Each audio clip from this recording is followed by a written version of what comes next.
Hey everybody, thanks for joining. It's Sebastien Boyer, the approved guy, and on today's video, I have a special guest with us, Chris Kirkpatrick of Life180, and I'm bringing on Chris this morning because someone commented on one of our videos that we did on the IUL challenge, and if you don't know what that is, we'll break that down to you just to kind of start it off.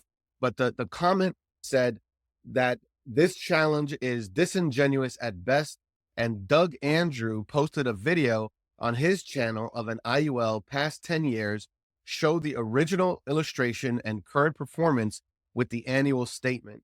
Who cares about what the in-force illustration says? The statement is the cold, hard facts. Without further ado, let's bring Chris on and let's just chop it up and talk about this comment here. Well, first of all, awesome to be here. It's nice to know that I'm still a special guest, as much as we're doing these now. That's cool. But listen, a couple things, I guess. Doug Andrew and his whole response to my challenge. Ultimately, he created this little video series of these videos that had statements and originals, and there's a couple parts to that. I don't trust the guy as far as I could throw him, as far as whether there's truth behind those statements or they're doctored or not. But let's just say they're real, okay? Like, I didn't create the IUL challenge to say that it wasn't possible to win the IUL challenge, okay? I just want to be really, really clear about this. I fully anticipate that at some point in time, somebody's going to win the IUL challenge. I'm going to have to fork over 10 grand. And that's just going to be what it's going to be. The purpose of creating the challenge was to create a conversation that went a lot deeper about how IULs actually work, right? And with that, it's a matter of the fact that, the odds of somebody winning are low. Certain things have to work out just perfectly. But the point of taking the conversation to the next level is to show, all right, if these products are sold with upside potential and downside protection during the greatest bull run of all time, they should have been able to take advantage of upside potential. And if they're sold with having relatively conservative illustrations, which is what all the say, well, then if they're conservative illustrations, then during the greatest bull run of all time, they should have outperformed the way they were sold. When in fact, the reality is 99% of them have performed less than sold, right? So you get somebody like Doug who puts out a video like that, and maybe let me give them the benefit of the doubt. Maybe say they're true, right? Like maybe they're accurate. Maybe those are that it's a fact. Like, he has one that would win. My question is, does he not like money? Does he not want 10 grand? No, the answer is he won't give me those, and he won't engage with me in the dialogue because he knows that the conversation with him is going to get to the next level, and it's going to be like, all right, that's one policy. Now, how many have you sold? 1,000, right? So maybe you have 5 or 10, maybe 20, maybe 30 out of 1,000 or 2,000 that have worked. That's still 1 to 3% of your policies, of your clients that have sold. Now, I've talked to a litigation attorney that has sued Doug Andrew and beat him with over 100 policies. One attorney that's beat Doug in over 100 policy lawsuits. Wow. He's deposed Doug Andrews 6 times personally, and his sons. So you can't tell me. And that's just one attorney. You said 100. That's just How one many, attorney is there with 100 policies. how many lawsuits are there right now against him? I don't know. Yeah. I don't know if there are any active lawsuits. I don't know what there is going. I do know, the history is what the history is. Go Google Doug Andrew lawsuit. Go Google, what was it? Utah Securities Board, Doug Andrew, Utah Securities Board, or something like that. I did a video with the attorney, and he said kind of what to look up. I can't remember exactly how he phrased it, but there's the thing is, he's been sued all these times. He's lost in court. If you go look him up in every capacity, he's been exposed. That's, it just is what it is. To me, he's one of the biggest parasites in this industry, and it's a problem. It's why I spend so much time trying to, take these conversations to the next level. He's turned down debates with me. He's turned down, the opportunity to have dialogue with me. And the reason is because he knows that if he does, I'm just going to expose him as the fraud that he is. And so that just is what it is. Now, the other thing that whatever the guy, his name is, said was in-force illustrations don't matter. The statements say all. That is the biggest, like, the fact that an agent is saying that tells me that that agent is so incompetent, I don't even know what to do with it. Like, what I have here, and if you want, I'll show. I want to walk through. I did a video, and so I got some markings on this illustration. But I did a video on it, and it showed an in-force illustration with the original IUL illustration with the in-force illustration 6.5 years in. Okay. And what it did is it, this guy, same guy that commented to you, is like, you need to show the statement. And I'm like, the statement, first of all, the client didn't give me the statement. But secondly, the statement will show how much cash is in the policy.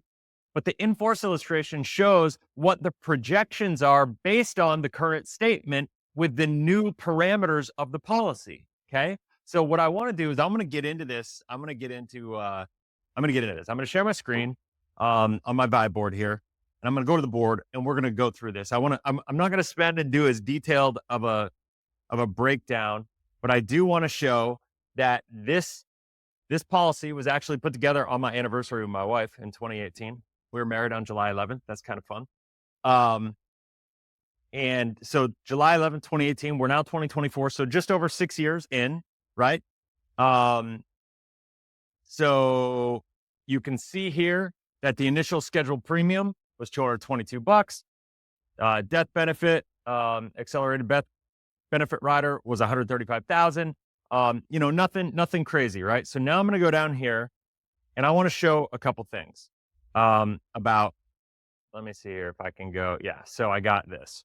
So you can see I have some markings here because I did some work on this, and you can engage if you have questions, right? Mm-hmm. So this, if you've ever looked at an IUL, Seb, you see this, and it goes. You have like what the ability to illustrate these policies are at right here, about 4% or 6.43%. But and that's because these 30-year historical averages are what they are, right? This is what they say. Now, one of the things that I always say is that the actual historical average of the S&P 500, for instance, or whatever the index is, has little to do with how the policy is actually going to perform, because the 30-year historical average in 2018, remember, this is the original illustration from 2018, okay? If you look at it, they were between 6.59 at the top one and 8.57 at the bottom one for the uncapped S&P 500. Okay. Now you can see from 2018, it did a negative 6.24%, but 2019, 16 or 20, you can see 28%, 16, 26, 19 negative, 24, and now 2024 we're 16% positive to date. On average, you're looking at 11.76%. So average return, according to the uncapped S&P 500, would be higher than the 8.57. That was the 2018 version. Okay. Right. Now you look at the in-force illustration, everything has dropped off. That 8.57, let me go back. That 8.57 has now dropped down to 5.5. How is that the case? If the S&P 500 has averaged 11.76 since 2018, when it was showing 8.57, and now the 30-year historical average on the uncapped S&P 500 is 5.5. That's how's that? That doesn't make any sense. It's because it's irrelevant. Right. It's because the only thing that matters is the options cost and the options budget. That's why, when I was interviewing Robert Reichard, who is the number one IUL litigation attorney in the world, he's like, Chris, I've done securities law for decades, and he goes, I've even tried and gone against people with derivatives and like all these really complex financial tools. And he goes, in 2018 is when I started trying against IUL because I had a case coming, on my table. And he goes, the first time I looked at it, I didn't even understand what I was looking at, And he goes, even today, I'll tell you, he goes, IUL is far and away the most complex financial product I've ever seen. And I've been involved in lawsuits involving everything you could ever imagine, you know? And so it just goes to show that's the problem with these products is they're sold as simplistic solutions, but they're highly complicated, right? Right. And so what I'll do now is I'll go back to this because I want to kind of get this point like just landed home because you could see this. So now he says in-force illustrations don't matter, the statements matter, right? I think that's what he said. Yep. Well, the problem is the statements don't really show you much of what it means and how it's going to impact you. So if we look at this, you can see here, this is like what the cap rate is, right? So this shows you right here, if you can see my little yellow highlighter thing, Yep. this where the cap rates are, right? And so what we have is the a 13% and 11%, the S&P 500 point to point, that's the most common one. That's the one that was used in this policy. 11% was the current when it was sold. You could see here, or I mean the original, that was the original illustration, 11% and then 3%, okay? And so what happens is we go forward and we look at the in-force illustration, that 11% is now dropped to 7.6%, okay? They reduced the cap rate by 31%. Remember, if we go back a couple pages, when they first ran the illustration, they were running the point to point, this one, they were able to illustrate it at 6.54% as conservative because it had an 11% cap rate. Right. But now the in-force illustration, the cap rate is only 7.6. It can only, on its best of best years, can only do 7.6%. Yeah. This thing has no chance. And so I got news for you. A statement is actually going to be deceptive to you. And let me show you why. Let me get down here. Oh, I got to get down here to the fun stuff. Okay. This is the problem. Okay. So a statement isn't going to show you this. A statement is going to, so this is the original illustration. Okay. This is the one that was sold in 2018. Okay. It showed, and this is a really important to understand. So it showed he was going to pay this premium every single year, right? And that right here is year 7. This is where we are currently. Okay. By the end of this year, he'll be through year 7. So the in-force illustration is going to show this year. Now, this is the danger. One of the reasons I always say to IUL clients is the problem with IULs is by the time you realize you have a problem, it's already too late, right? And you've heard me say that before, right? Yep. And this is why. If you look at the policy, now it's fair to say, if you take somebody who doesn't understand this stuff, and this is why a lot of agents don't even understand that what they're doing is detrimental to their clients, is because if you look at this right here, at the end of year 7, it shows that you'll have $13,158 in cash. Now, he's saying that we need a statement. Okay, well, I'm going to go to the next one. I don't have the statement, but what I have is the in-force illustration that shows, we're a little into it. And so it's not exact, but all things assumed with the current assumption, you're going to have $12,870 at the end of year 7. So at the end of the day, that's only $300 less. Like, that's not super alarming to most people. Is that fair? Right. Yeah. That's okay. Yeah. So it's not the end of the world, right? Because you're like, okay, I only have $300 less. It's not a big deal. Now, in the in-force illustration, we have $21,318 at year 10. On the original illustration, it said we'd have $22,444. So even at year 10, you're only $1,000 off on current assumptions. But the bottom line is, here's where it gets unraveled, right? You start looking at everything, how this goes. Oop, I hit the button too much.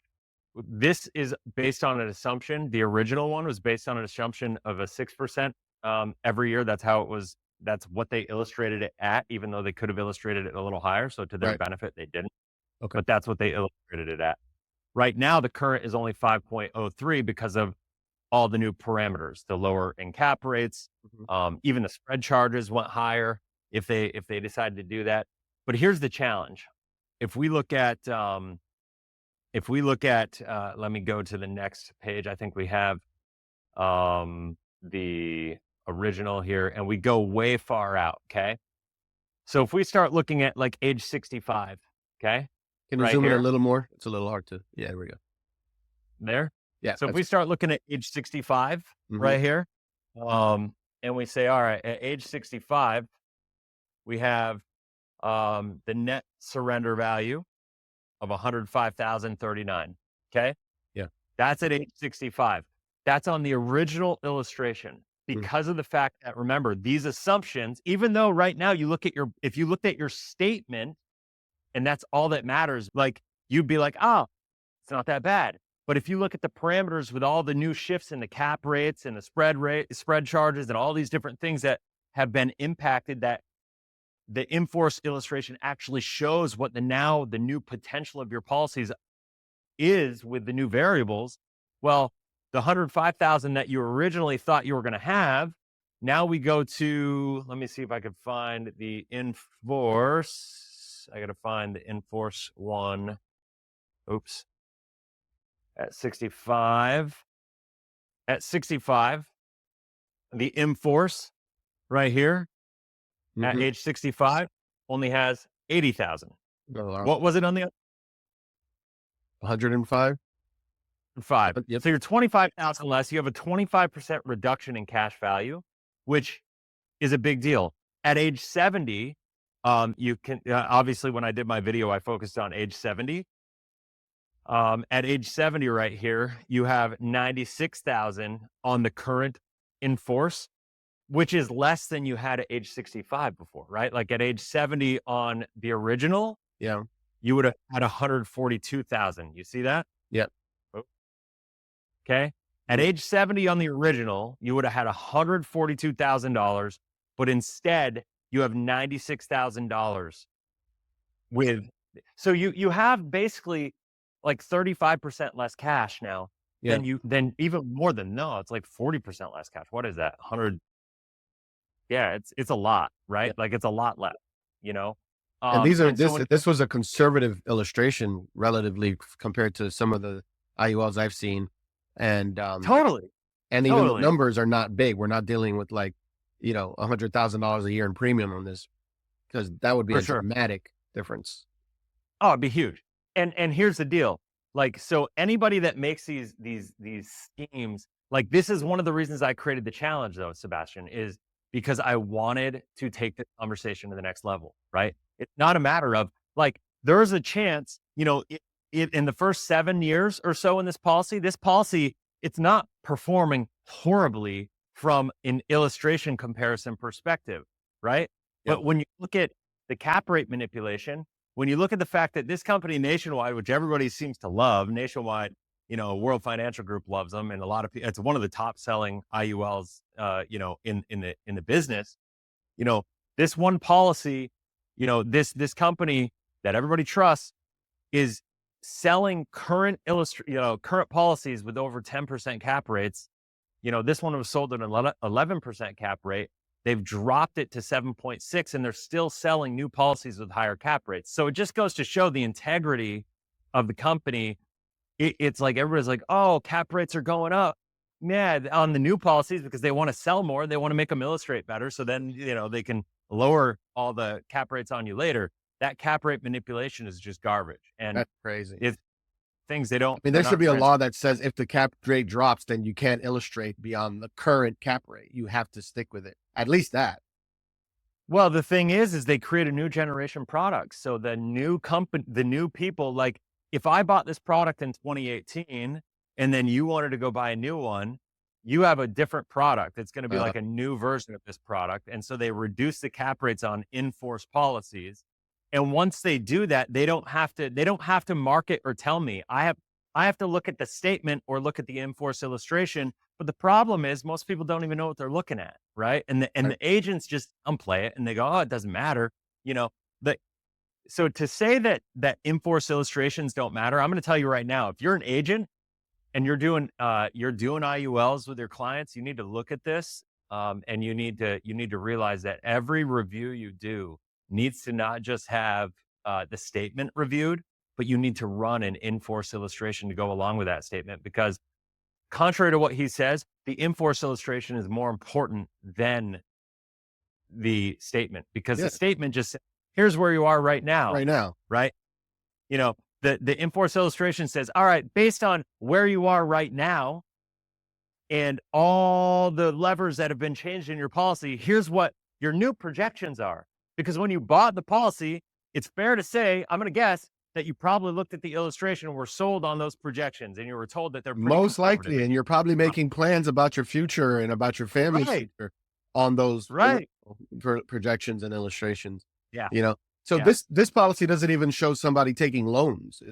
So what happens if No, you no, start no. taking loans out of this policy? This thing is an absolute nuclear bomb to their personal finances if they try to take loans against it. It's going to be horrible. Wow. Furthermore, even if they did, if they had planned on taking loans from it originally based on the cash value that was there, compared to now what's projected, if they had been trying to take loans, the amount of money, even only at year 7, and this is going to get worse probably, right? But only at year 7, the amount of income that they'd be able to project would be reduced by 40 to 50% already. Wow. So, like, you know, this is the thing. Like, people make these comments on YouTube. They have no idea what they're talking about. You know, Yeah. they have no basis. They've been in the business for a couple of years. They have no real success. It's all speculative, right? Like, there's not been one IUL that's been fully funded, you know, to the point where people have funded it for a 15 to 20 year period or even a 10-year period and then had success taking income against it for 15 plus years. It just hasn't happened successfully.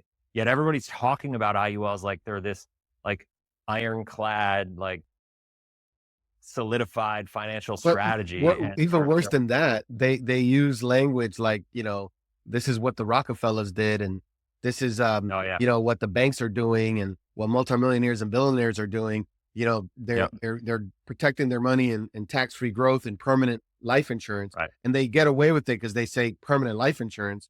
And so we know what they're really doing, which is pure whole life. mm, But then right, there's the bait and switch. right. And then now you're landing in a product that's 27 years old.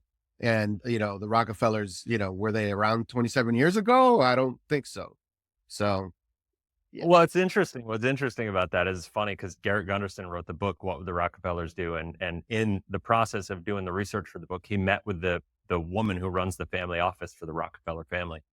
And I was talking to Garrett about this, and he's telling me the story. I'm at his house. I was at his cabin in Utah, and we're filming. And he's telling me the story about, you know, him doing the research and going to meet with the Rockefeller family, you know, the family office people. Yeah. And at the end of it, he's just like, you know, I just went to him and I'm like, well, Garrett, you know that like all of these IUL agents are using your book to sell IUL. And he's like, no, they're not. No way. There's no way. I'm like, dude, I promise you they're doing it. And he's just like, that's just not acceptable. Like, we can't have that. And he didn't believe me. And so I literally took 3 minutes out of my time and I pulled up some videos and I showed him some TikToks of people talking about what would the Rockefellers do, and like the book. And, you know, they're using his book and online and on Amazon and doing it. And so I ended up, you know, disturbing Garrett so much that he rewrote the book to put in there that you can't use IUL with it. And Wow. that, you know, the Rockefeller family wouldn't do it. We actually are launching the new book very, very shortly. We have the new book coming right now. Like we're just waiting for them to come in.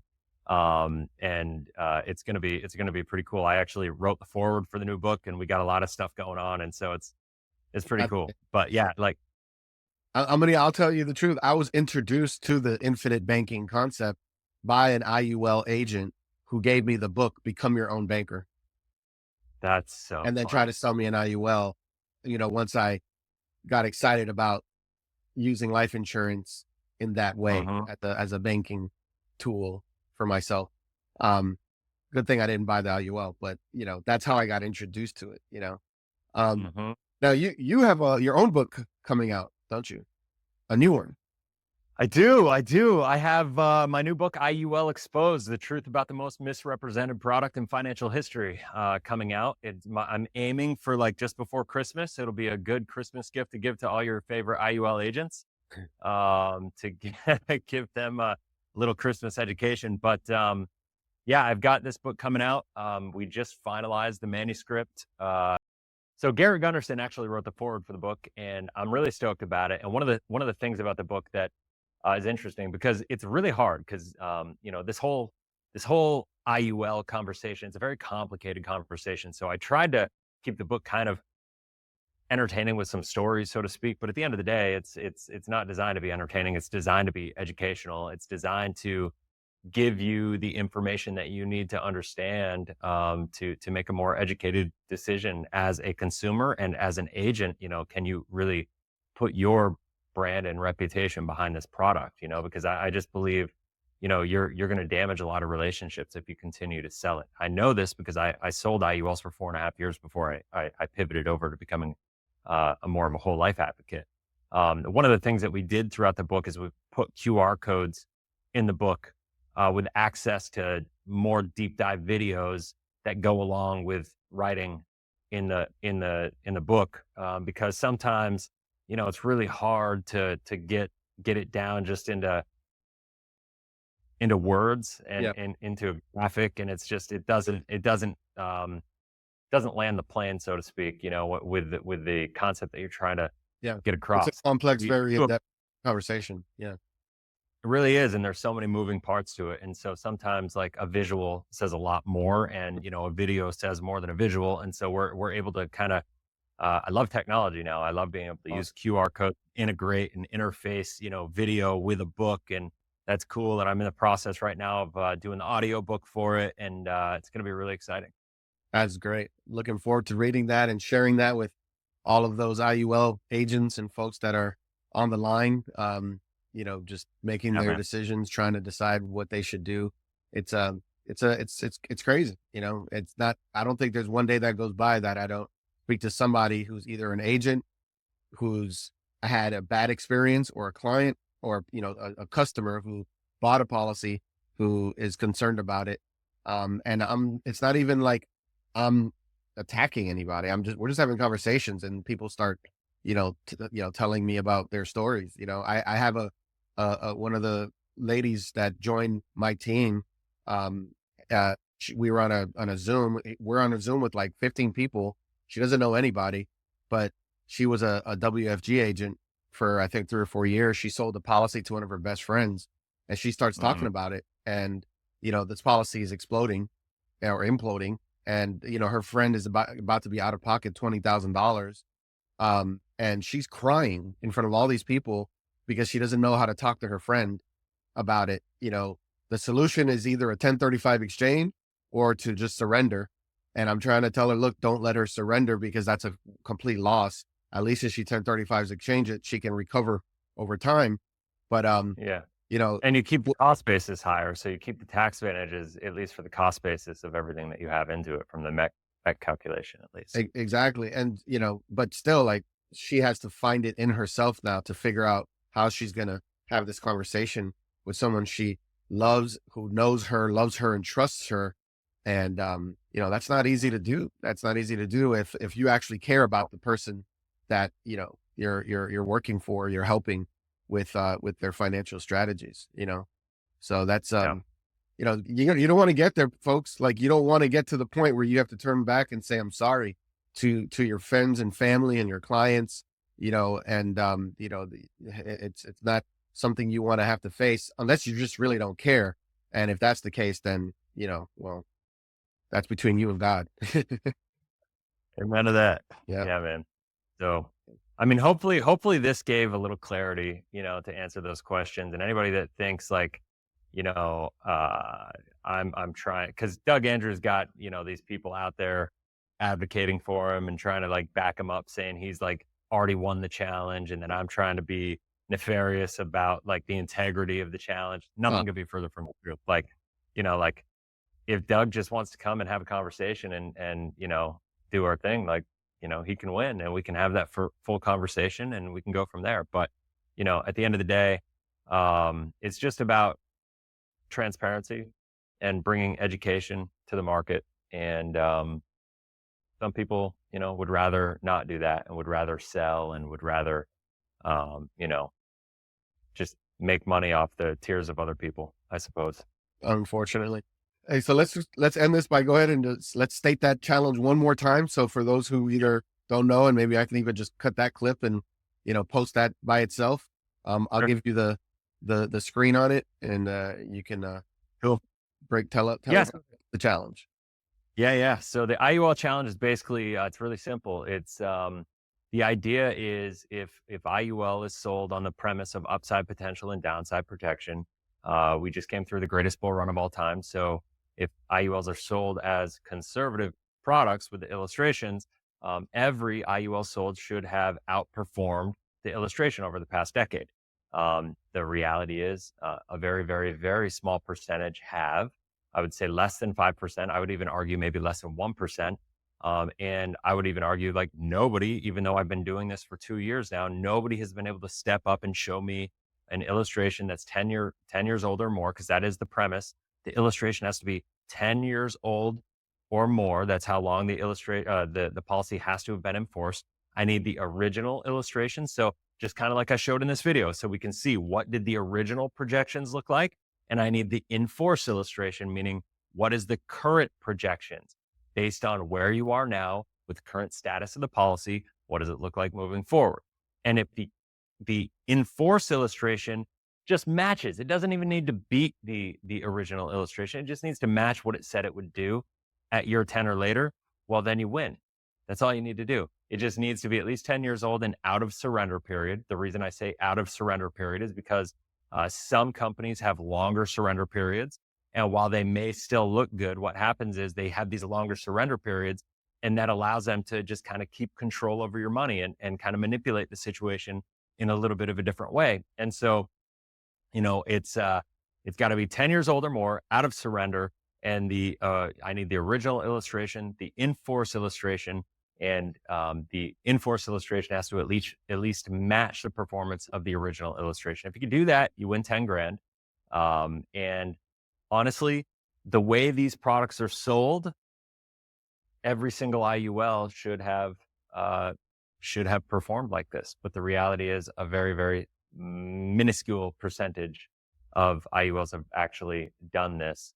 And to me, that's sad. I use the analogy like if you knew the airplane had a 10% chance of landing when you got there, would you get on the plane? No, No. If you knew the 90% chance of crashing, it's so I'm really clear to say it's not that I don't believe IUL has the potential to succeed in a vacuum. Everybody likes to say, well, mathematically, IUL beats whole life every time. Well, I don't care about your math based on current assumptions when I've already shown you it's not about the math, it's about the control, it's about the contract. And when the company has the ability to manipulate the contract to their benefit and your detriment, and then that changes all the math going into the future. yep. And, you know, that just is what it is. And this happens every single time. Like literally, I've never seen it not happen, No. quite frankly. So it's just the misrepresentation. That's why I say my new book is called IUL Exposed. And the byline for it is the truth of the most misrepresented product in financial history. And I think we live in this time now where unfortunately, because of YouTube, Instagram, TikTok, things like that, there's so much hype over this stuff because it does look so good on paper. I get how agents fall into selling it because I sold it for 4.5 years until I realized I was the director of business development for one of the top IUL companies in the country. Like until I learned that I couldn't ethically put my name and brand behind this anymore. Like I just, I sold a lot of it, millions of dollars of premium, you know, it's an easy product to sell because it looks super sexy on paper, and a lot of people, I think because it's life insurance companies, people go, well, there's got to be some morality, Yeah. to what the insurance companies are projecting and showing. And the reality is the problem is the insurance companies are not, acting in full integrity. That is the problem. So we'll It leave it is what there. it is, and unfortunately, that's the case. But that's why we're doing this, and thank you so much for what you do, and not just for your content, but for creating, the opportunity for agents to be educated and work within an agency. where they can be rehabilitated, recuperated. I like to think of Life 180 as like the AA, Alcoholics Anonymous, for IUL. Seriously, I have like 5 or 6 people on Oh, the team, funny. and it's like we're having a IUL recovery group meeting, and it's the truth. It's like we're a bunch of recovering IUL addicts, and Uh-huh. friends don't let friends sell IUL, right? So That is that's true. that. I'm kidding, but I'm not. Like, I'm dead serious about it. And when I see someone who I just met in a crowd of people who she doesn't know break down in tears, about a real life scenario and circumstance, it makes it's Yeah. real. It's real. It's not, we're not just here talking and, being combative about IULs for the sake of it to get views, but because we're actually experiencing real people that are hurting because of their experience and what they've been sold. And not just the customers, not just the clients, but the agents and what they have to go through once they get to that point, once they get to realize that, wait a minute, what have I been selling, and how's this hurting, the people that I've sold policies to. Um, and so anyways, with that said, Chris, thank you very much for taking the time this morning and today. And Thanks. hope the weather clears up over there for you. Looking forward to coming back over there soon myself. And yeah, You man, know, it's always got to great. get you and Denzel down here together. Let's get some content going. Yeah, yeah. We'll definitely do that. We'll be in touch real All soon right. to coordinate that. Awesome, man. Rock and roll, man. Guys, if this video was of value to you, make sure you like, subscribe, and share. Let somebody know that's going to tell somebody that's going to tell somebody about the content and the information, so that more people can be educated on this topic and make informed decisions. With that said, thank you. God bless, and take great care.